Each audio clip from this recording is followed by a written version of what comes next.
सुंदरवन जंगल में कई दिनों से बहुत तेज बारिश हो रही थी। सभी पशु पक्षी अपने अपने घरों में कैद थे।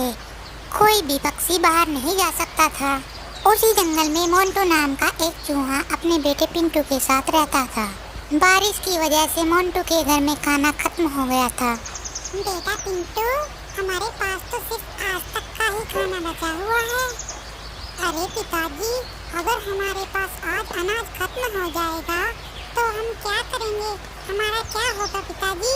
तुम चिंता मत करो बेटा, मैं कुछ ना कुछ इंतजाम कर ही लूँगा। ऐसा बोलकर दोनों बाप बेटा बचा हुआ खाना खाने लगते हैं और थोड़ी देर बाद आराम से सो जाते हैं। और फिर अगले दिन भी बारिश रुकने का नाम ही नहीं ले रही थी। मोंटू आज सुबह जल्दी उठता है और सोचने लगता है, अरे लगता है बारिश तो आज भी नहीं रुकेगी। मुझे कुछ खाने का इंतजाम करने ऐसे नहीं जाना होगा। पिंटू सो रहा है, इससे पहले वो जाग जाए मुझे अनाज ढूंढ कर लाना होगा। ऐसा सोचकर मोंटू अनाज ढूंढने घर से बाहर आ जाता है और बारिश में ही चल देता है। खाना ढूंढते ढूंढते वो जंगल में काफी दूर तक आ जाता है, मगर बारिश की वजह से उसे कुछ नहीं मिलता। वहीं दूसरी ओर टोनी अपने बच्चों के साथ बैठी हुई थी। मम्मा, ये बारिश कब तक रुकेगी? हमें बाहर खेलने भी तो जाना है। अरे नहीं नहीं बेटा, अभी तो सोचना भी मत। बाहर बहुत तेज बारिश हो रही है, थोड़े दिनों में ये बारिश रुक जाएगी, फिर तुम आराम से खेलना, समझे? ऐसा बोलकर टोनी बाहर देखने आ जाती है। जैसे ही वो बाहर आती है तो देखती है एक चूहा बाहर घूम रहा होता है। उसे देखकर वह उसके पास आकर पूछती है, अरे भाई, तुम इतनी तेज बारिश में इधर क्या कर रहे हो? अरे मेरे पास अनाज खत्म हो गया है ना, तो मेरा बेटा और मैं भूख से बेहाल हैं। तो मुझे अनाज ढूंढकर जल्दी से घर जाना होगा। वो घर पर अकेला है ना, इसलिए। ऐसा सुनकर टोनी को उस चूहे पर दया आ जाती है। अच्छा, अगर ऐसी बात है तो मैंने ना पहले से ही बारिश के लिए कुछ अनाज बचा के रखा हुआ है। रुको, मैं तुम्हें थोड़े दिन के लिए अनाज दे सकती हूँ। क्या? मगर मेरे पास तो तुम्हें देने के लिए कुछ भी नहीं है। मुझे कुछ चाहिए भी नहीं, मैं तो बस तुम्हारी मदद कर रही हूँ। ऐसा बोलकर टोनी अपने घर के अंदर जाती है और वहाँ से कुछ खाने के लिए अनाज वापस लेकर चूहे के पास आती है।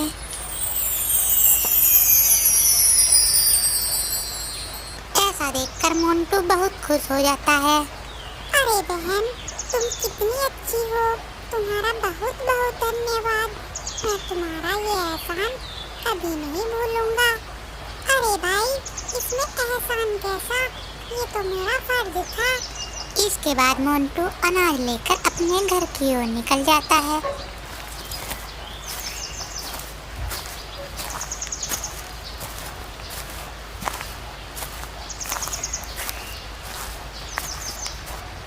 वहीं टोनी भी अपने घर चली जाती है।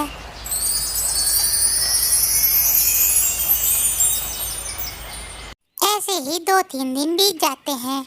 अब बारिश भी रुक गई थी और फिर जंगल में सभी पशु पक्षी अपने अपने काम में लग जाते हैं। एक दिन सभी पक्षी जंगल में खाना ढूंढते ढूंढते बहुत दूर एक मक्की के खेत में पहुंच गए। इतने में जब वो अनाज खा रहे थे तो कालू कौवे को कुछ दिखाई पड़ता है।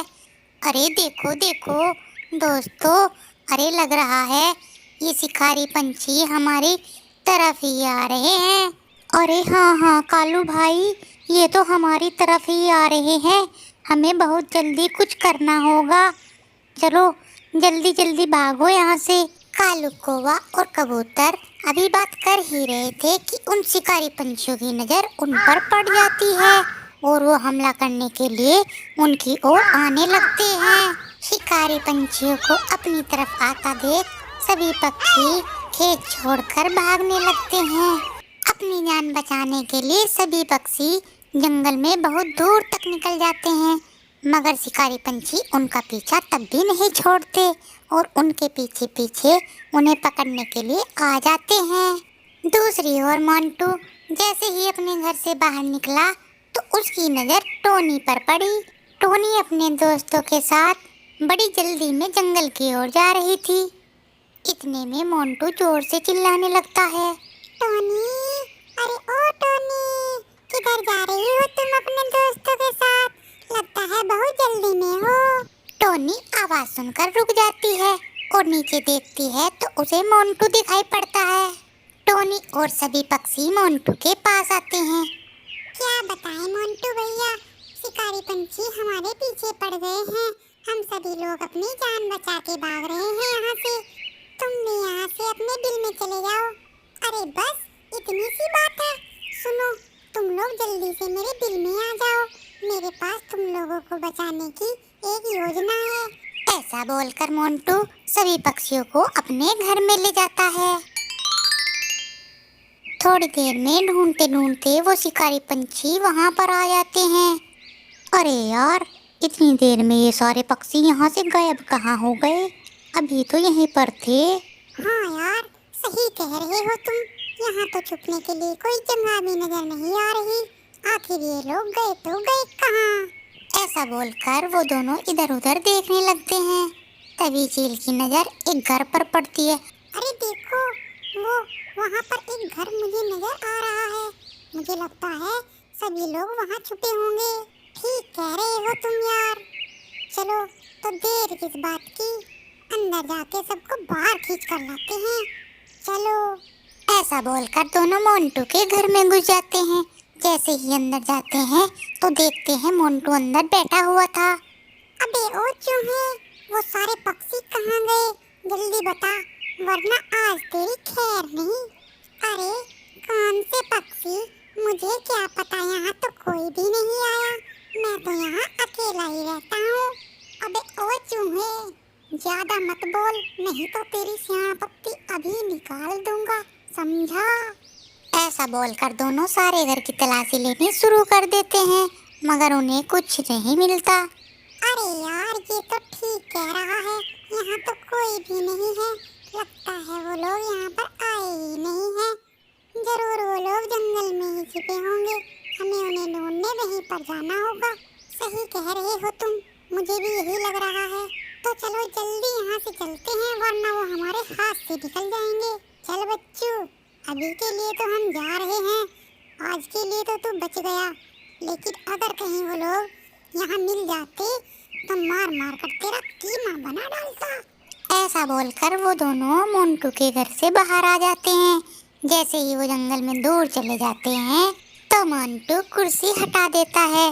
दरअसल मोंटू ने बड़ी चालाकी से सभी पक्षियों को और अपने बच्चों को अपने बनाए हुए खुफिया कमरे में छिपा दिया था।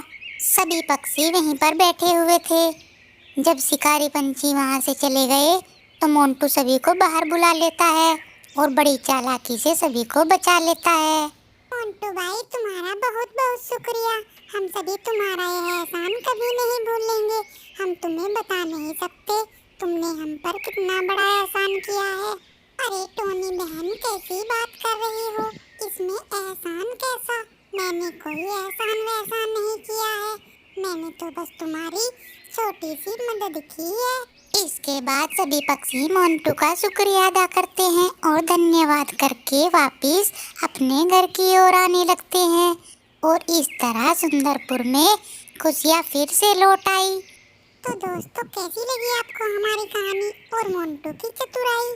हमारी वीडियो पसंद आए तो वीडियो को लाइक करें, चैनल को सब्सक्राइब करें और बेल आइकन दबाना ना भूलें।